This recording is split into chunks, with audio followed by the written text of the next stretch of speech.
Hi everyone, in today's video we will see how to use the Samsung Super Fast Wireless Charger Duo, the setup, charging speed and compatibility guide. So the step 1, connect the USB-C cable to the wireless charger Duo and plug it into a Samsung 25-watt super fast charging adapter or a compatible USB PD charger, a 25-watt or higher. The LED will flash red, green and orange when power is connected.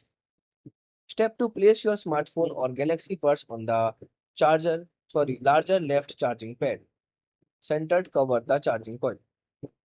Step 3, place your Galaxy Watch or a second pair of Galaxy Buds on the smaller right charging area. Ensure the watch sit flat or properly aligned. Step 4, check that the charging icon appear on your device. The charging start automatically once the coil are aligned correctly. Step 5, monitor the LED indicator.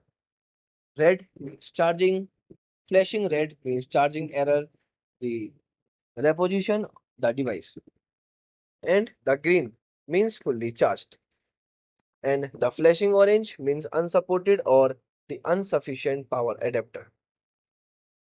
The step 6, when charging is completed, remove your device from the charger for best performance and remove thick case, metal accessories or magnetic attachment before charging. So goodbye and thanks for watching.